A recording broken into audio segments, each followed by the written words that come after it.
आज आम्ही हाऊसमधून वॉकआउट केलेला आहे, बहिष्कार टाकलेला आहे याचसाठी कारण आपण पाहिलं असेल एक नवीन प्रथा मिंदे सरकारच्या वेळेपासून सुरू झालेली आहे. ज्या मंत्र्यांना जे आता आधी घटनाबाह्य मुख्यमंत्री होते आता फोडाफोड मंत्री आहेत, उपमुख्यमंत्री म्हणून एवढे अकार्यक्षम आहेत की बाहेर सगळे त्यांना रात्रीचे खेळ बाकीचे सगळे खेळ जमतात, पण साधं हाऊसमध्ये बसून स्वतःच्या खात्याचा अभ्यास करून उत्तर देता येत नाही. त्यांच्या खात्यांचं नेहमी वाटप होतो. राज्यमंत्री असताना देखील इतर मंत्र्यांना त्यांचा खात्याचा वाटप केलं जातो आणि ठराविक अधिवेशन मंत्री हे नेमले जातात. मुळात प्रश्न हाच आहे की एका बाजूला आपण पाहत असाल मुख्यमंत्री महोदय स्वतः हाऊसमध्ये बसून उत्तरं देतात, इतर मंत्री देखील हाऊसमध्ये बसून उत्तरं देतात, अनेक वेळा त्यांची कोंडी देखील होते.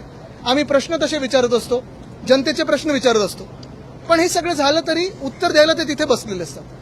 पण एक मंत्री जे अकार्यक्षम आहेत, ज्यांना कार्यपद्धती सांभाळता येत नाही, कार्यभार सांभाळता येत नाही, ते मिंदे एकनाथ मिंदे हे नेहमी उत्तर द्यायला घाबरतात आणि हाऊसमधून पळायचा प्रयत्न करतात आणि म्हणूनच सगळे खात्यांचा वाटप केला जातो.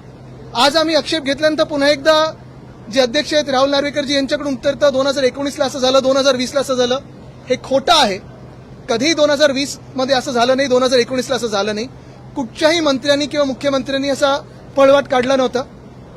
आमचे जिथे जिथे राज्यमंत्री होते कधी कधी त्यांनी उत्तर दिली, कधी कधी आम्ही उत्तर दिली, पण जबाबदारी पूर्ण स्वीकारून प्रत्येक प्रश्नाचं उत्तर हे आम्ही दिलेलं आहे. त्यावेळी पूर्ण रेकॉर्ड काढा.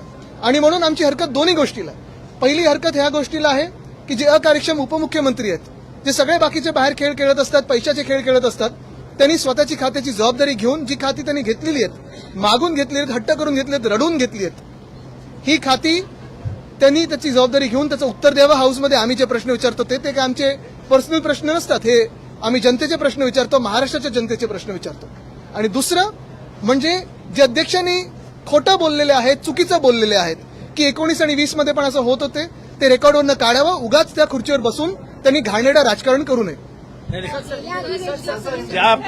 ज्या पद्धतीने अध्यक्ष चुकीच्या प्रथा परंपरा आपलं कायदेशीर ज्ञान अगाध कायदेशीर ज्ञान दाखवत की कॉन्स्टिट्यूशनल प्रोव्हिजन आणि एक शब्द काय वापरला अबँडन्ड रिस्पॉन्सिबिलिटी कलेक्टिव्ह रिस्पॉन्स नाही कलेक्टिव्ह वेगळं अबँडन्ड प्रिकॉशन नाही काहीतरी अबंडनच्या जी अबँडन्ड काहीतरी असे भलते इंग्रजीचे क्लासिक शब्द वापरायचे आणि आम्ही शाळेतच गेलो नाही असं वाटायला लागतं आणि आम्ही घाबरून खाली बसतो. तर अध्यक्ष महोदय आम्ही खूप हुशार आहोत, आम्ही चांगल्या शाळेत गेलेलो आहोत. आम्ही आमचा बाप भलेही कोल्हाब्यात नसेल, कुठेतरी गावी जन्माला आला असेल, पण आज तुम्ही वापरलेला इंग्लिश शब्दाचा अर्थ काय एवढं आम्ही तुम्हाला विचारायला उभं राहिलो. पण कळणार, शशी थरूर पण आता मी शशी थरूरला पाठवतो ईमेल याचा अर्थ पाठवा म्हणून, कारण का जीपॅट वगैरे काय येत नाहीये, ते चॅट जीपीटी मध्ये होतो, अर्थच कळत नाही. अबंडंट कॉशन काहीतरी. पण एखाद्या सरकारचं पाप अध्यक्षांनी लपवण्यासाठी ज्या काही कोलांट्या उड्या मारण्याचा प्रयत्न करतायत, हे अध्यक्ष का करतायत? या सभागृहाची गरिमा टिकली पाहिजे, या सभागृहाचं मूल्यांकन कमी होता कामा नये.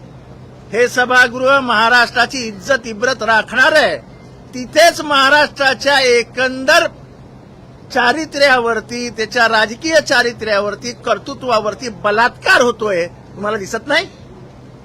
तुम्हाला दिसत नाही अध्यक्ष महोदय? आणि मग अध्यक्ष महोदय आता तरी सुधरा, आता तरी मर्यादेचं पालन करा.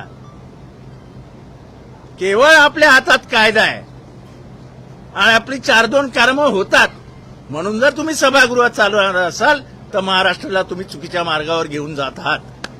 अर्थसंकल्पीय अधिवेशनातही हीच परिस्थिती पाहायला मिळाली. अनेक वेळा सभागृहातून वॉकआउट याच कारणासाठी केलं होतं की विरोधकांना बोलू दिलं जात नाही आणि मंत्री उत्तर द्यायला उपस्थित. आमचे माईकच सुरू नसतात. अर्ध्या वेळी आपण पाहिलं असेल आम्ही जेव्हा हरकत घेतो, पॉइंट ऑफ प्रोसिजर विचारतो, ते होत नाही. आमचं ऑफिस असून दिलेलं नाहीये. मुख्य गोष्ट हीच आहे की हुकुमशाही चाललेली आहे आणि नुसतं आम्हाला सगळंच माहिती आहे आणि आम्हीच सगळं चालू शकतो, ह्या थाटात सगळं चाललंय. पण हे सगळं होत असताना मी परत एकदा विचारतो, जर मुख्यमंत्री स्वतः उत्तर देऊ शकतात एवढा सगळा कारभार सांभाळून, म्हणजे कारभार काही चांगला नाही सांभाळतात पण तरी पण सांभाळत असतील जे काही, तर मग उपमुख्यमंत्री का घाबरतात तिथे बसायला? एक दुसरी गोष्ट, आम्ही गेले गेले अधिवेशन सुरू म्हणजे हे सरकार स्थापन झाल्यापासून विरोधी पक्षनेत्याचा मुद्दा मांडतोय, सगळं म्हणतोय. आम्हाला एक साधं कार्यालय जिथे आम्ही जेवू शकतो ते देण्यासाठी देखील हे सरकार तयार आहे. मी आज सरकारला सांगतो, वेळेत कार्यालय द्या, नाही तर येत्या काही दिवसात जिन्यावर बसून जेऊ. टायमिंग जाहीर करू, 1:30 वाजता सगळ्या आमदारांनी जिन्यावर या आणि महाराष्ट्राला कळवू की जिन्यावर बसून जेवतायत आमदार. जीना इसी का नाम है. जीना इसी का नाम. एक नवीन मुद्दा मला मांडायचा होता. एक मिनिट